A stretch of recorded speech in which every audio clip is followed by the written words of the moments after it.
নমস্কাৰ, মই voter party ইণ্টাৰনেশ্যনেলৰ all India কমিটিৰ সভাপতি ববিতা শৰ্মা গোয়েলে আমাৰ ৰাইজক আমাক ভোটাৰসকলক আমাৰ পাৰ্টিৰ বিষয়ে এই কথা জনাবলৈ বিচাৰিছোঁ যে আমাৰ ভোটাৰ্ছ পাৰ্টি ইণ্টাৰনেশ্যনেল এটা নতুন কৰি ৰেজিষ্টাৰ হোৱা পলিটিকেল পাৰ্টি, কিন্তু আমাৰ এই ভোটাৰ্ছ পাৰ্টি ইণ্টাৰনেশ্যনেল VPI এইটো এটা মাত্ৰ অংশহে। এইটো আমাৰ এটা ডাঙৰ সংগঠন আছে, মিছন ফৰ গ্লোবেল চেঞ্জ। আমি political ৰিফৰ্মাৰ, political thinker, social ৰিফৰ্মাৰ, social thinker. আমি ৰাজনীতি আৰু সমাজ সুধাৰক লক্ষ্য ৰাখি এই সংগঠনটো গঠন কৰা হৈছে। এই সংগঠনৰ মূল ভিত্তিত আছে ভাৰত গান্ধী ডাঙৰীয়া ওৰফে বিশ্ব আত্মা। তেওঁ এই সংগঠনটো এই চিন্তাধাৰাৰে আৰম্ভ কৰিছিলে। আজিৰ দিনত যিটো এটা ৰাজনীতিক আৰু সামাজিক বিশৃংখলতা উৎপন্ন হৈছে, সেইটো সামাজিক আৰু ৰাজনীতিক বিশৃংখলাটো আঁতৰাবলৈ লাগে আৰু এটা ভাল সুসমাজ, স্বাস্থ্যৱান সমাজ এটা আনিবলৈ লাগে। এই লক্ষ্য ৰাখি তেওঁ বিভিন্ন ট্ৰেইনিং কেম্প, বিভিন্ন লেখন লিখিছে, ট্ৰেইনিং কৰিছে, নিজৰ চিন্তাধাৰাটো আগবঢ়াই লৈ যাবলৈ সংগ্ৰাম কৰিছে। আৰু এই সংগঠনৰ মাধ্যমৰ দ্বাৰা এই মিছন ফৰ গ্লোবেল চেঞ্জৰ যিকেইটা পৰিকল্পনা আছে, বিভিন্ন পৰিকল্পনা আছে, নিবনুৱা লৈ পেলাই পৰিকল্পনা আছে, আমাৰ আৰ্থিক ফ্ৰীডম লৈ পেলাই, ইকনমিক ফ্ৰীডম লৈ পেলাই, আৰ্থিক স্বাধীনতা লৈ পেলাই পৰিকল্পনা আছে। আৰু আমাৰ যিটো বৰ্তমান মেচিনীকৰণ হৈছে, মেচিনীকৰণৰ কাৰণে যিবিলাক আমাৰ বিশৃংখলতা ডেমেজ ঘটিছে, কিন্তু এই মেচিনীকৰণ আৰু এইটো যিটো আমি এটা মেচিনীকৰণৰ বিপ্লৱ ঢৌ এটা গৈছে, সেইটো আমাৰ সমাজৰ কাৰণে আৰু বৰ্তমানৰ কাৰণে আমাৰ দৰকাৰো। কিন্তু সেই দৰকাৰটো যদি আমি লৈ চলিবলৈ লাগে, তাৰে বিকল্প কি? আমাৰ যিসকল মানুহবিলাকে নিবনুৱা হৈ গৈছে মেচিনীকৰণৰ কাৰণে, যিমান আমাৰ মেনুৱেল লেবাৰ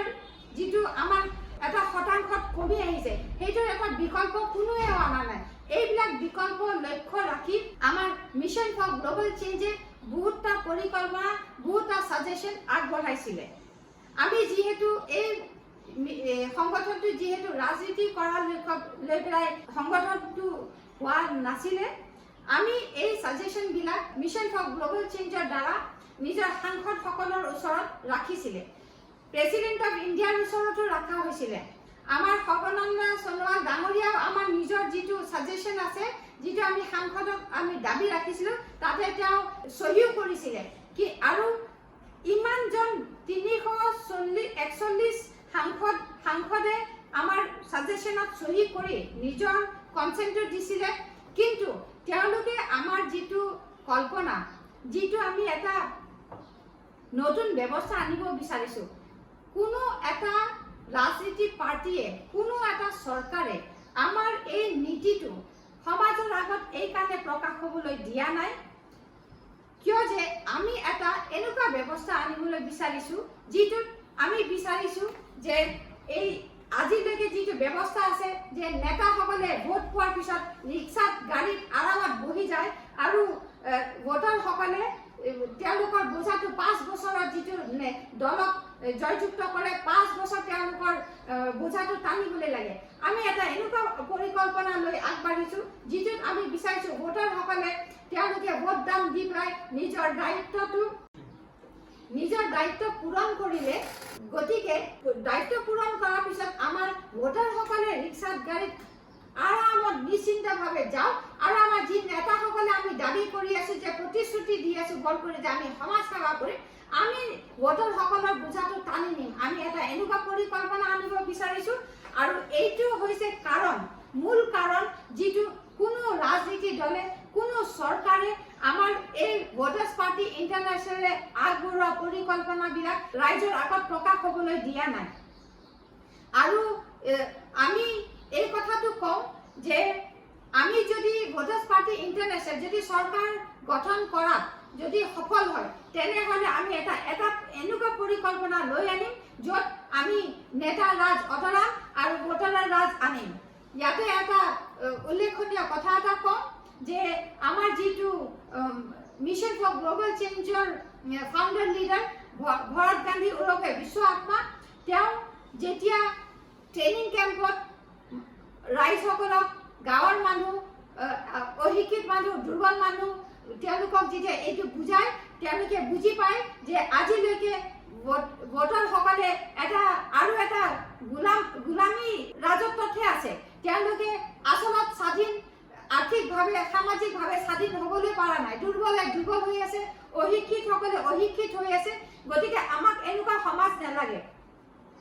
যিহেতু ৰাইজসকল সজাগ হৈছে, তেওঁলোকে বুজি পাইছে যে নেতাসকলে ভুৱা প্ৰতিশ্ৰুতি দি, মিছা প্ৰতিশ্ৰুতি দি তেওঁলোকৰ ভোট লৈ যাই পেলাই 5 বছৰে নেতা ৰাজত্বৰ তেওঁলোকে নিজেই এনজয় কৰে, তেওঁলোকে নিজেই তাৰে লাভটো তোলে। তেওঁলোকে নেতাবিলাকে ধনী হৈ গৈ আছে, উদ্যোগপতিবিলাকে ধনী হৈ গৈ আছে, আৰু যিবিলাক সাধাৰণ মানুহবিলাক আছে তেওঁলোকে যেনে পৰিস্থিতি আছিলে সেনে পৰিস্থিতিতে আছে। এই ট্ৰেইনিং কেম্পত যিটো ভৰত গান্ধী ওৰফে বিশ্ব আত্মা, এই যিটো শিক্ষা, এই জ্ঞানটো যিটো আগবঢ়াই পেলাই মানুহৰ মাজত বিয়পি আছে, আমাৰ কিছুমান ৰাজনেতাসকলে এই কথাটো যেতিয়া দেখা পাইছে যে গাঁৱৰ মানুহবিলাক সক্ৰিয় হৈ উঠিছে, জ্ঞানী হৈ উঠিছে, শিক্ষিত হৈ উঠিছে, তেনেহ'লে তেওঁলোকৰ ৰাজনেতাটো গুচি যাব। ৰাজনেতাটো গুচি গ'লে আমি কি এনেকুৱা ৰাজনেতাই কি লাভ পাব ৰাজনীতি কৰি পেলাই? তেওঁলোকে বিচৰা নাই। গতিকে এটা কথা কওঁ, যে এটা ঘটনা এটা কওঁ, যে যোৱা বছৰ লকডাউনৰ ঠিক আগে 2020 চনৰ ফেব্ৰুৱাৰী মাহত যেতিয়া ভৰত গান্ধী ডাঙৰীয়াই তেওঁ নাগালেণ্ডৰ ডিমাপুৰ জিলাত গৈছিলে এটা ট্ৰেইনিং কেম্প কৰিবলৈ। তেওঁ ট্ৰেইনিং কেম্পটো কৰাৰ আগতে তাৰে যি অধিকাৰীসকলৰ পৰা পাৰ্মিশ্যন লৈহে তেওঁ গৈছিলে। তেওঁ নিজৰ যেতিয়া ট্ৰেইনিং কেম্প কৰি লোৱাৰ পিছত যেতিয়া দেখা পাইছে যে বহুত মানুহে ছাপোৰ্ট কৰিছে, বহুত মানুহৰ ঢৌ আহি গৈছে, তাৰে যিসকল MLA আছিলে বা ex-MLA, ex-মিনিষ্টাৰ আছিলে, তেওঁলোকে এটা ষড়যন্ত্ৰ কৰিলে। এই ষড়যন্ত্ৰ কৰি পেলাই যিদিনাখন ভোটাৰ্ছ পাৰ্টি ইণ্টাৰনেশ্যনেলৰ পলিচি ডাইৰেক্টৰ ভৰত গান্ধীৰ ট্ৰেইনিং প্ৰগ্ৰাম শেষ হৈছে, লগে লগে তেতিয়া তেওঁ ভুৱা এটা ফলছ FIR দি, ভুৱা গোচৰ দি পেলাই তেওঁক এৰেষ্ট কৰি লৈ যায়। আৰু এইটো কথা কওঁ, তেওঁক 13 ফেব্ৰুৱাৰীত এৰেষ্ট কৰা হৈছিলে। আৰু আমাৰ আইন মতে 24 ঘণ্টাৰ ভিতৰত যিকোনো মানুহক যদি এৰেষ্ট কৰা হয়, 24 ঘণ্টা জুৰিছডিকশ্যনেল মেজিষ্ট্ৰেটৰ ওচৰত তেওঁক প্ৰডিউচ কৰিবলৈ লাগে। কিন্তু এইটো কৰা নাছিলে, তেওঁক বহাই থৈ দিছে। আৰু 8 দিনত তেওঁক প্ৰডিউচ কৰা হৈছে। তাকো যেতিয়া দিল্লীৰ পৰা উকিল গৈ পেলাই এইটো দাবী কৰিছে যে এইটো বেআইনী হিচাপে তেওঁক ৰাখি থোৱা হৈছে, এইটো মানৱ অধিকাৰৰ উলংঘন কৰা হৈছে, তাৰপিছত যিদিনাখন 8 দিনাখনত তেওঁক প্ৰডিউচ কৰা হৈছে মেজিষ্ট্ৰেটৰ আগত। আৰু মই গোচৰটো এতিয়া মিছা কৈছো বা সঁচা কৈছো, আমি এবাৰ এইটো ডিবেটত নাযাওঁ। গোচৰ এটা হৈছে, গতিকে পুলিচৰ দায়িত্ব হৈছে তদন্ত কৰা। কিন্তু মই ইয়াতে ষড়যন্ত্ৰ যিটো কৈছো, এই ষড়যন্ত্ৰটো কেনেকে বিকাশ পায় এইটো ক'ব বিচাৰিছো। যেতিয়া আইন হিচাপে বেল পিটিশ্যন কৰা হ'ল, আৰু যেতিয়া এইটো দেখা পালে, হাইকোৰ্টে দেখা পালে যে তেওঁক এটা ষড়যন্ত্ৰতহে লিপ্ত কৰি পেলাই এৰেষ্ট কৰা হৈছে, তেওঁ বেল পোৱাৰ অধিকাৰী, তেওঁক বেল দিয়া হ'ল। বেল দিয়া হোৱাৰ পিছত তাতে ষড়যন্ত্ৰটো শেষ হোৱা নাই। যেতিয়া ষড়যন্ত্ৰকাৰীক দেখিলে, বুজিলে যে ভৰত গান্ধী ডাঙৰীয়া এতিয়া ইয়াৰ পৰা ওলাই যাব, তেওঁক কেনেকে তাতে বদ্ধ কৰি ৰাখিবলৈ পৰা যায়, সেইটো ষড়যন্ত্ৰটো আগবঢ়াই লৈ গ'ল তাৰে পুলিচ অধিকাৰী। মই নামটো লৈছো DCP মুস্তাফা বুলি। তেওঁ এই ষড়যন্ত্ৰত চামিল আছিলে। আপোনাৰ তাতে আণ্ডাৰগ্ৰাউণ্ডৰ মানুহৰ লগত ষড়যন্ত্ৰত ভাগ লৈ পেলাই তেওঁলোকে এটা 5 কোটি টকাৰ দাবী কৰিছিলে। সেইটো যেতিয়া দেখা পাইছে যে এইটো পাৰ্টিৰ ওচৰত কোনো টকা নাই, তেওঁলোকে টকা বনোৱা পাৰ্টি নহয়, তেওঁলোকে ৰাজনীতি কৰা পাৰ্টি নহয়, তেতিয়া সেই 5 কোটিটো 3 কোটিলৈকে নামি আহিলে। আমি যেতিয়া তাৰে মাজতে যেতিয়া আমি বেল পোৱাত সফল হলো, তেওঁলোকে কি কৰিলে, আমি যিহেতু কোনো ডিলত হাঁহ কৰা নাই, আৰু ডিলত হাঁহ কৰা স্বীকৃতি দিয়াৰ কোনো কাৰণ নাছিলে,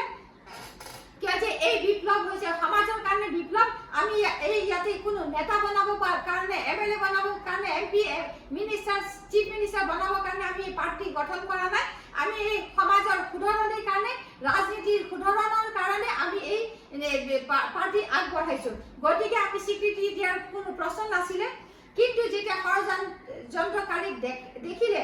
যে তেওঁ যিহেতু এতিয়া বেল পাই গৈছে হাইকোৰ্টৰ পৰা তেওঁ এতিয়া বেলৰ পৰা ওলাই যাব তেওঁলোকে আৰু এটা অন্য জিলাতে নাগালেণ্ডৰ ভিতৰত মন জিলাত আৰু এটা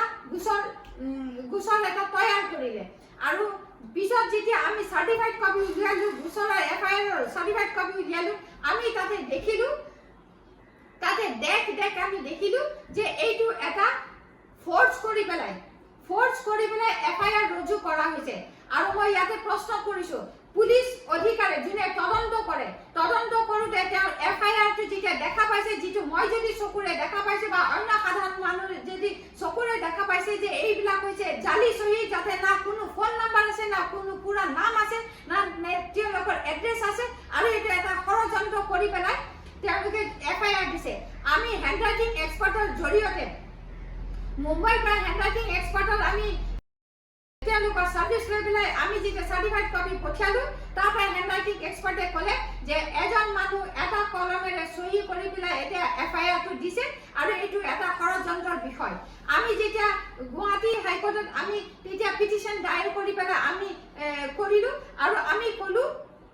দেখুৱালো কোৰ্টক যে এনে এটা ষড়যন্ত্ৰ এটা সৃষ্টি কৰিছে ষড়যন্ত্ৰ কৰিহে আমাক এইটো এৰেষ্ট কৰিছে কোনো তথ্য নাই কোনো ক্ৰাইম নাই কোনো অফেন্স নাই আমি সমাজ সেৱা কৰিবলৈ আগবাঢ়ি আহিছো আমি মাত্ৰ ট্ৰেইনিং কেম্প এটা কৰিছিলো আমি কোনো মানুহৰ পৰা মিছা প্ৰতিশ্ৰুতি দি পেলাই টকা লুটি থকা নাই আৰু আমাৰ তাত টকা নাই কাৰণে আমি না আমাৰ পাৰ্টি প্ৰচাৰ কৰিব পাৰি আছো না আমি কোনোবাই টকা দি পেলাই যিটো আমি নিজৰ মিছন ফৰ গ্লোবাল চেঞ্জৰ নেতাক যদি আমি উলিয়াই আনিবলৈ পাৰিলেহেঁতেন আমি টকা দি উলিয়াই লৈ আহিলেহেঁতেন কিন্তু আমাৰ কোনো এজনৰ ৰাজনেতাৰ জীৱন বা আমাৰ যিটো সংগঠনৰ নেতাৰ জীৱনটো ইমান মূল্যৱান নহয় যিটো আমি ভাবো যে আমাৰ যিটো লক্ষ্য মূল্যৱান আমাৰ সমাজ যিটো আমাৰ সমাজৰ যাতে শুধৰণি আনিবলৈ বিচাৰিছো বিকাশ কৰিবলৈ বিচাৰিছো আমাৰ কাৰণে সেইটোহে মূল্যৱান গতিকে আমি কোনো টকা খৰচ নকৰা কৰি আমি এই ষড়যন্ত্ৰৰ পৰা বাচিবলৈ আমি গুৱাহাটী উচ্চ ন্যায়ালয়ত আৰু এটা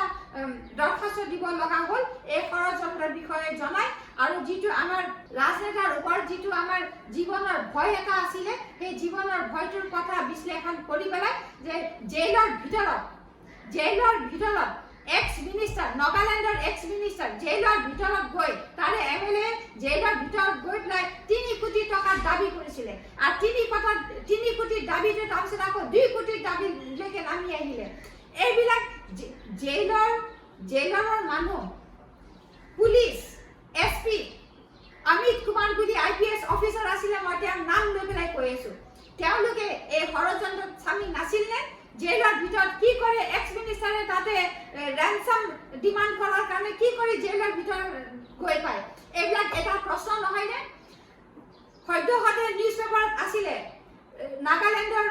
ৰাজ্যপাল তেওঁ চেণ্টাৰলৈকে চিঠি লিখিছে যে ইয়াতে এটা সেকেন্ড গভৰ্ণমেণ্ট চলি আছে এই সেকেন্ড গভৰ্ণমেণ্ট কোন হয় এই সেকেন্ড গভৰ্ণমেণ্ট সবেই জানে যে কি তাতে কি চলি আছে তেওঁলোকে বাহিৰৰ মানুহ বুলি ক'লে বাহিৰৰ পৰা ইণ্ডিয়াৰ বাহিৰৰ পৰা আহিছিলে নেকি নাগালেণ্ড কি এটা আমাৰ ভাৰতৰ এটা অংশ নহয় বাহিৰৰ পৰা মানুহ আহা বুলি তেওঁলোকে এইবিলাক চক্ৰ চলালে কি বিচাৰিছে তেওঁলোকে যে আমিও এইবিলাক কৰাপশ্যন কৰিবলৈ লাগে গতিকে আমি সেইবিলাকত আমি স্বীকৃতি দিয়া নাই আমি মূৰ দুৱাই দিয়া নাই আমি সাহসেৰে আৰু আইনভাৱে আমি আগবাঢ়ি গলো সেই ষড়যন্ত্ৰৰ পৰা বাচিবৰ কাৰণে আমি হাইকোৰ্টৰ গুহাৰি লগালো যিটো গুহাৰি আমাৰ হাইকোৰ্টে শুনিলে আমাক বেল দিলে আৰু মাত্ৰ বেল দিয়া নাই দুজন সহকাৰী শিৱাকান্ত ডাঙৰীয়া আৰু নবী কুমাৰ ডাঙৰীয়া তেওঁলোকে ডিমাপুৰত আছিলে যে আইনী সহায় দিবলৈ যেতিয়া দেখা পালে যে শিৱাকান্ত ডাঙৰীয়া আৰু নবীন কুমাৰ ডাঙৰীয়া মিলি পেলাই ভৰত গান্ধী ডাঙৰীয়াক জেলৰ পৰা উলিয়াই ল'ব ন্যায়ালয়ৰ নিৰ্দেশ অনুযায়ী তেওঁলোকে কি কৰিলে শিৱাকান্ত আৰু নবী কুমাৰ ডাঙৰীয়াক তেওঁলোকে কিডনেপ কৰি লৈ গ'ল জংঘললৈ লৈ যাই পেলাই 7 দিন ৰাখিলে আৰু ইয়াৰ পৰা পাৰ্টি বাকী আমাৰ যিটো পাৰ্টি কৰ্মীসকল আছিলে তেওঁলোকে গুহাৰি লগালে ডিচিপি লৈ পেলাই ডিমাপুৰ পুলিচ থানাৰ ডিচিপি যে আমাৰ এনেকুৱা দুজন কৰ্মী যোনে তাতে ভৰত গান্ধীৰ সহায় কৰাৰ কাৰণে তাতে হোটেলত আছিলে তেওঁলোকে নাইকিয়া হৈ গৈছে তেওঁলোকৰ কিডনেপ হৈ গৈছে কিন্তু তাৰে ডিচিপি মুস্তাফা ডাঙৰীয়াই কৈছে যে নাই নাই একো নাই আপোনালোকে বাহিৰত মানুহ আহিছে তো আমি ইয়াতে কি কৰিম আপোনালোকে ইয়াতে কিহৰ কাৰণে ট্ৰেডিং কৰিবলৈ আহিছে আপোনালোকে অসমত কৰক বেলেগত কৰক আমাৰ নাগালেণ্ডত আপোনালোকৰ ৰাজনীতি নকৰিব এইটো এজন ডিচিপিৰ বক্তব্য এজন ডিচিপি তেওঁ চৰকাৰী কৰ্মী নহয়নে তেওঁৰ এইটো দায়িত্ব নহয়নে যে এটা তেওঁ প্ৰটেকশ্যন দিয়াৰ দায়িত্ব নহয়নে তেওঁ কি এই এক্সট্ৰিমিষ্ট সকল কিডনেপাৰ সকলৰ লগত কি সংলিপ্ত হৈ আছিলে মই এই প্ৰশ্ন দাঙি ধৰিছো গতিকে আমি আমাৰ ৰাইজসমূহক আমাৰ ভোটাৰসকলক বিনম্ৰ নিবেদন এই যে আমি সমাজ সেৱা কৰিবলৈ আগবাঢ়ি আহিছো আমি সমাজৰ লৈ